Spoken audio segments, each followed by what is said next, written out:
La jueza Coqueri de la Corte Suprema de Justicia para Negocios de Propiedad de Inglaterra dictó sentencia en el juicio de demanda interpuesta por el fondo CRFI Limited contra el Banco Nacional de Cuba y la República de Cuba.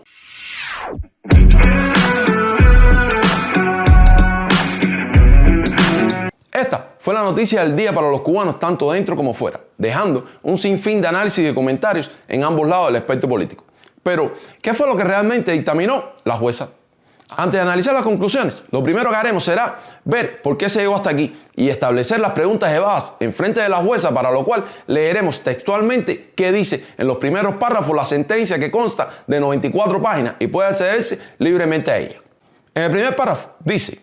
esta disputa involucra un reclamo de pago de deuda soberana, específicamente dos préstamos, por la suma de algo más de 70 millones de euros por parte del demandante CRF contra el deudor principal de estas deudas, el Banco Nacional de Cuba,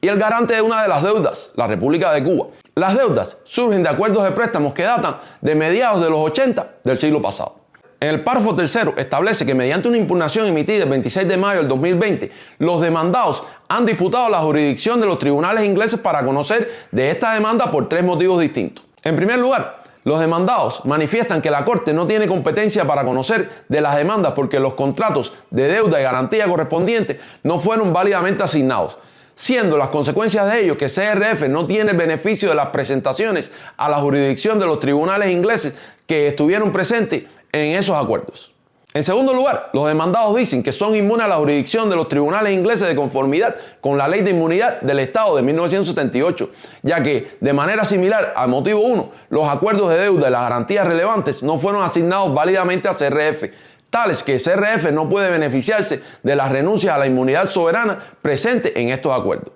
En tercer lugar, los demandados sostienen que las condiciones para la notificación del formulario de demanda fuera de la jurisdicción no se cumplieron porque los acuerdos de deuda pertenecientes no se asignaron válidamente a CRF, por lo que CRF no puede beneficiarse de las disposiciones contractuales contenidas en dichos acuerdos. En el cuarto párrafo se puede leer que, como será evidente, para determinar cada motivo, el tribunal debe decidir la cuestión central de si los acuerdos y las garantías correspondientes fueron o no válidamente asignados a CRF. La cuestión gira en torno a una disposición en los contratos de préstamo y garantía para las cuales las partes acordaron que los contratos no deberían ser cedidos sin consentimiento previo, y también acordaron que tal consentimiento no debería ser denegado injustificadamente.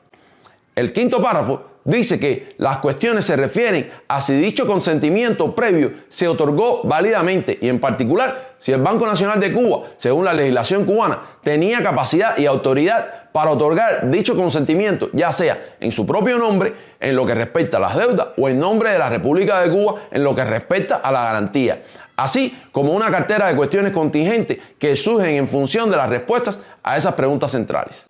Aquí debemos adicionar que el régimen de La Habana, como parte de su estrategia de defensa, acusa a este fondo de fondo buitre, término que implica prácticas de mala fe.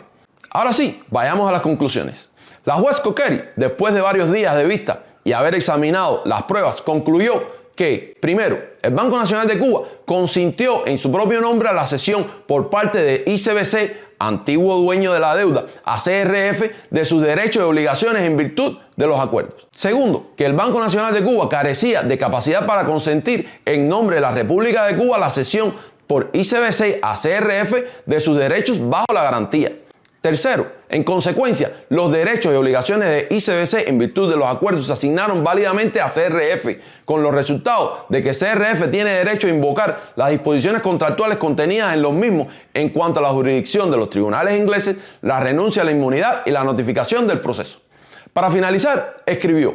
por tanto, encuentro y declaro que, primero, el Banco Nacional de Cuba en su propio nombre consintió en la cesión de las deudas representadas por los acuerdos por parte de ICBC a CRF. Segundo, en consecuencia, las deudas representadas por los acuerdos han sido válidamente asignadas por ICBC a CRF. Tercero, el tribunal tiene jurisdicción para conocer de las reclamaciones de deuda en este caso. Cuarto, el Banco Nacional de Cuba no es inmune a la jurisdicción de la Corte conforme a las leyes de soberanía internacional.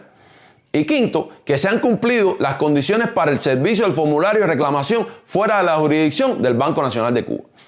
Visto esto, démosle respuesta a los argumentos tanto de los demandantes como la defensa. Al argumento del demandante que CRFI puede exigir responsabilidad al Banco Nacional de Cuba y a la República de Cuba, la jueza determinó que solo el Banco Nacional de Cuba es responsable de la deuda y no así la República de Cuba, quien había actuado de garante de la deuda al momento de ser asumida por allá en los años 80. Como respuesta a los argumentos de la defensa, entiéndase Banco Nacional de Cuba y República de Cuba, algo que técnicamente son dos entidades separadas pero que toda Cuba sabe que son lo mismo, quedó establecido que primero, la Corte de Londres sí tenía jurisdicción en la disputa. Segundo, el Banco Nacional de Cuba sí dio consentimiento al traspaso de la deuda, por lo que CRFI sí es acreedor legítimo del Banco Nacional de Cuba, aunque en el consentimiento no se cumplieron los requisitos de la República de Cuba para actuar como garante. Y para desmontar la utilización del término fondo buitre, también quedó demostrado que el fondo CRFI ha actuado en todo momento de buena fe, algo que está explicado detalladamente entre los párrafos 22 al 85 del documento.